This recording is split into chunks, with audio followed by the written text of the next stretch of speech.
Il y a quand même plusieurs réponses possibles et surtout plusieurs angles d'attaque possibles. Bon, le premier angle d'attaque, on va dire tout simplement que tous ces pays, y compris la Chine, ont signé et ratifié les conventions, les grandes conventions sur les droits de l'homme. Bon.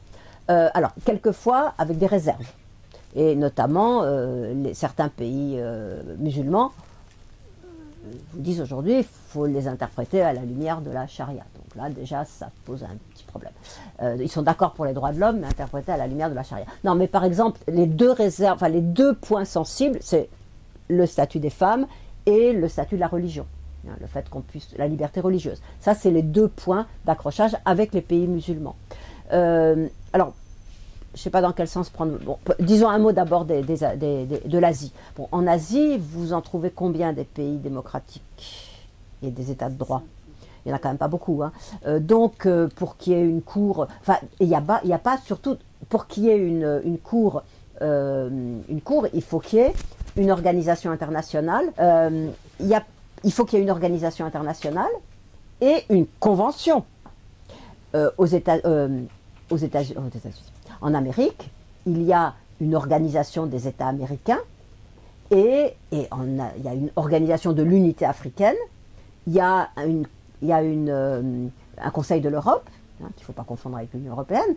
Donc ça, ce sont des institutions, des organisations internationales qui chacune ont pondu ensuite une convention. Convention des droits de l'homme, Convention interaméricaine des droits de l'homme, charte africaine des droits de l'homme et des peuples. Il n'y a rien de tel en Asie. Alors là, à cela s'ajoute que les Asiatiques, et ça c'est assez amusant si je peux dire, c'est-à-dire qu'ils soient marxistes ou prétendus marxistes, ou qu'ils soient, disons, dictature classique, hein, tous finalement ont quand même une espèce de culture commune qui est que la collectivité, qui n'est pas individualiste, quoi, que la collectivité compte avant tout. Hein. Donc, il y a ça.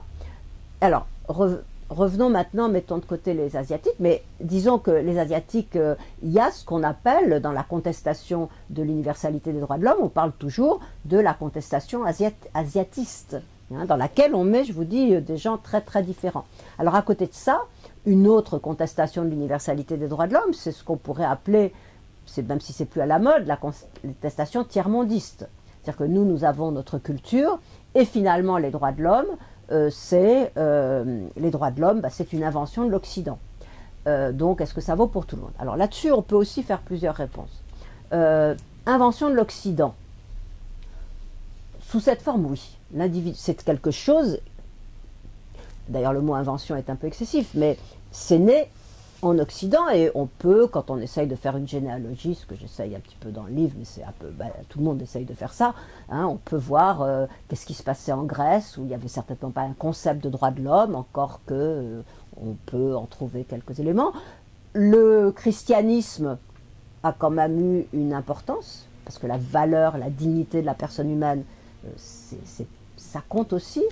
Dans le judaïsme, on trouve aussi des éléments.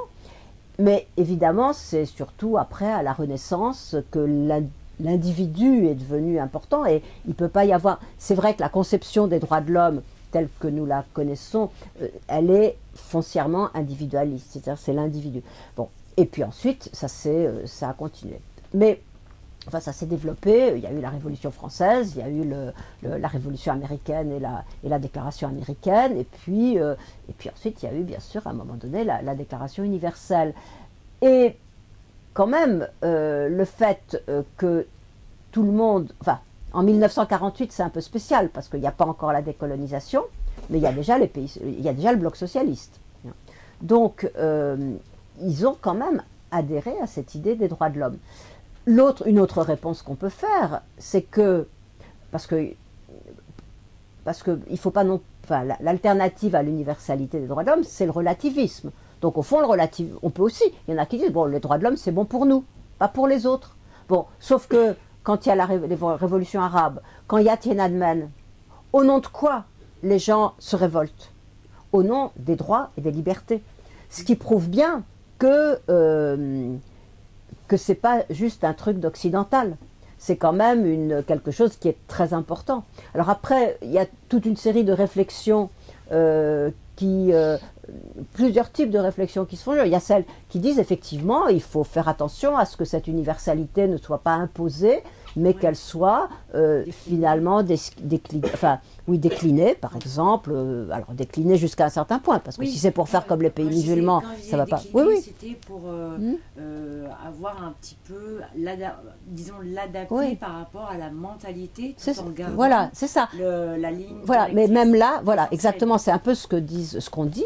Mais même là, moi, je me trouve à un moment donné devant un problème, parce qu'on dit il y a des points sur lesquels on ne peut pas céder. Voilà. D'accord. Mais qui va décider sur quel point on ne peut pas céder? Oui, je veux dire, pourquoi? Alors, par exemple, les droits des femmes, pour nous, c'est capital, mais enfin, ça fait quand même pas si longtemps. Si on se projette dans le passé, bon, je parle même pas du droit de vote et tout, mais je veux dire, la condition des femmes, ça fait pas non plus si longtemps qu'elle est si extraordinaire en Occident. À supposer qu'elle soit extraordinaire.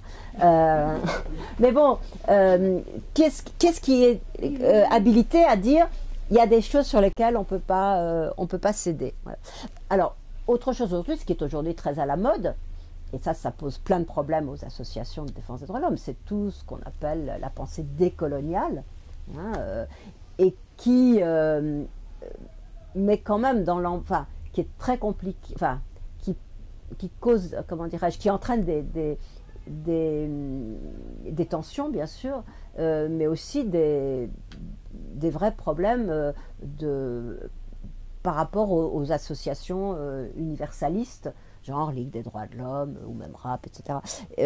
C'est-à-dire que vous avez quand même aujourd'hui tout un courant qui estime que toute cette pensée occidentale n'a pas pris vraiment en compte la culture, les cultures des anciennes colonies, c'est pour ça qu'on dit décolonial, un peu décoloniser la pensée comme si on avait vraiment imposé notre point de vue à tout le monde.